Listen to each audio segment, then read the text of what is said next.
नमस्कार दोस्तों, आज की खबरें हर झारखंड वासी के लिए बेहद जरूरी हैं क्योंकि ये आपके हक, सुविधाओं, लाभ, राशन, बिजली, पानी और सरकारी लाभों से जुड़ी हुई हैं।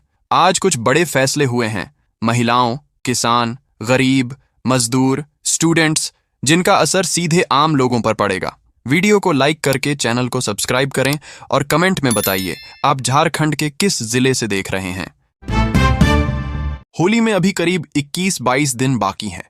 दिन में हल्की गर्मी महसूस हो रही है, लेकिन रात में ठंड बनी हुई है।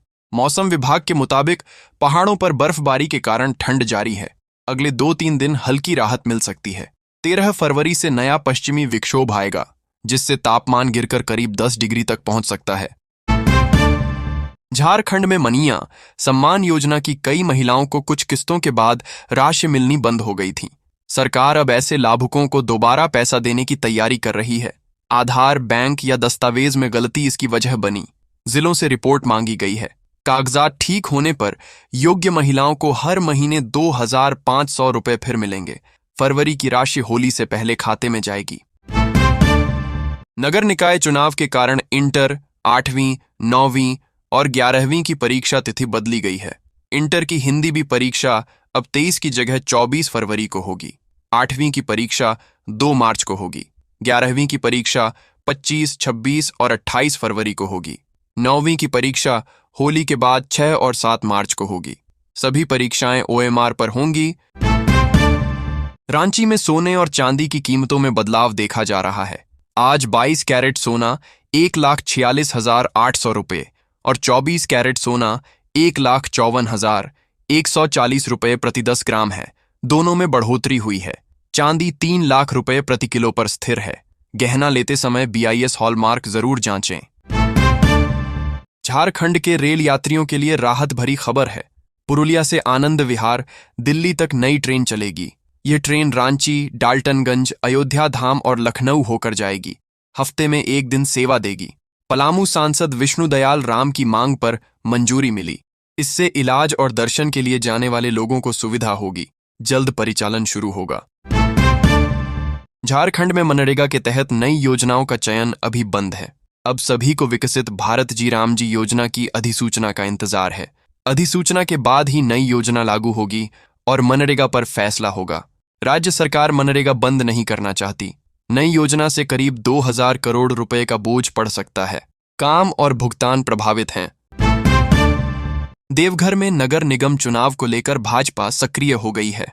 जिला अध्यक्ष की बैठक में प्रदेश अध्यक्ष आदित्य साहू ने कार्यकर्ताओं को रीता चौरसिया को जिताने का निर्देश दिया।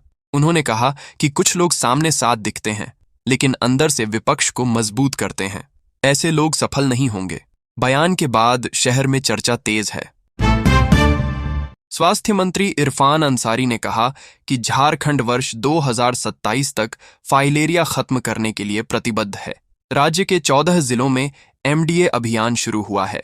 करीब 1,75,00,000 लोगों को दवा देने का लक्ष्य है।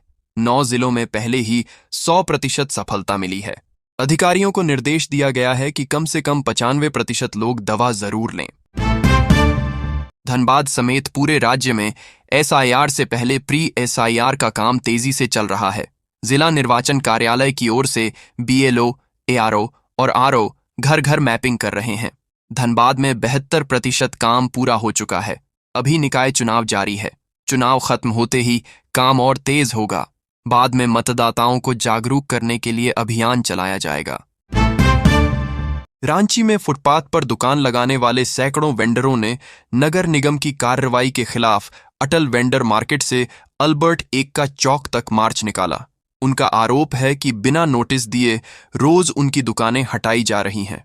वेंडरों ने टाउन वेंडिंग कमेटी के गठन की मांग की। उनका कहना है कि कानून के अनुसार पहले सर्वे और सूचना जरूरी है, लेकिन नियमों का पालन नहीं हो रहा।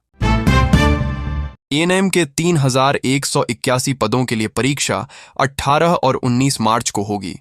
केंद्र रांची में बनाए गए हैं।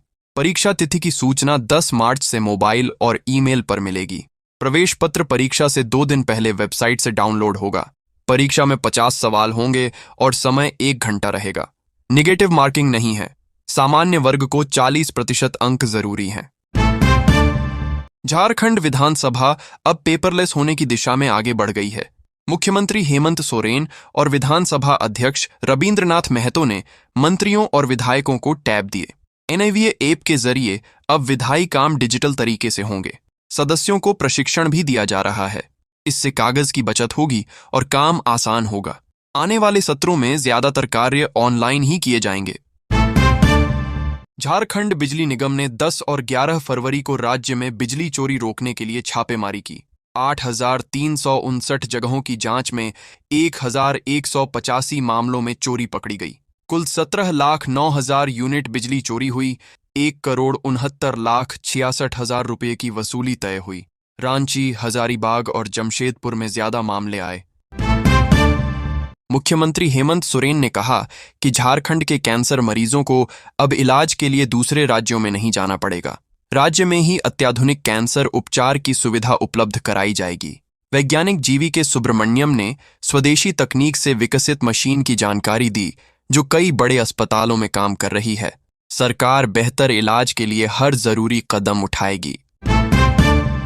झारखंड में नगर निकाय चुनाव के बीच कांग्रेस ने सख्त कदम उठाया है।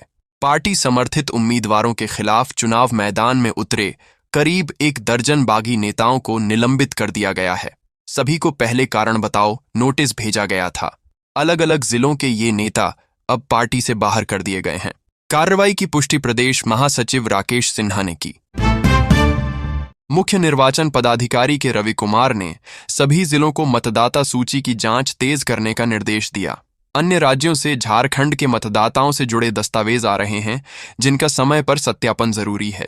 उन्होंने डुप्लीकेट और स्थानांतरित नाम हटाने, अनुपस्थित मतदाताओं की जांच करने तथा धुंधली फोटो की जगह साफ रंगीन फोटो अपलोड कराने को कहा। बोकारो और धनबाद में 4 नए लेबर कोड के विरोध में मजदूर संगठनों ने हड़ताल की।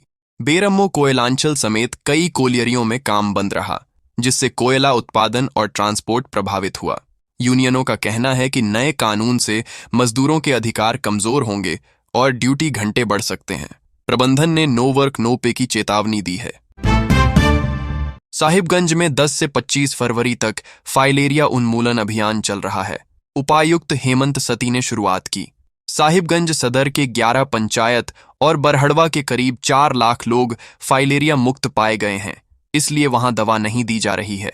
जिले में बाकी लोगों को भोजन के बाद दवा खिलाई जाएगी।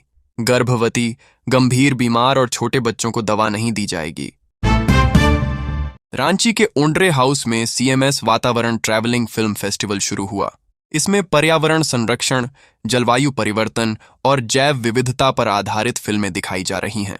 आयोजन का मकसद लोगों और युवाओं में जागरूकता बढ़ाना है। राज्यपाल संतोष गंगवार ने कहा कि विकास के साथ पर्यावरण का संतुलन जरूरी है और सभी को प्रकृति बचाने की जिम्मेदारी निभानी चाहिए। देवघर के बाबूडीह में जमीन अधिग्रहण के दौरान पुलिस और ग्रामीणों के बीच हिंसक झड़प हो गई। कई लोग घायल हुए। नेता प्रतिपक्ष बाबूलाल मरांडी पीड़ितों से मिलने पहुंचे। उन्होंने कहा कि संथाल में SPT एक्ट लागू होने के बावजूद आदिवासियों की उपजाऊ जमीन ली जा रही है। सरकार कार्रवाई नहीं करेगी तो वह विधानसभा सत्र में यह मुद्दा उठाएंगे।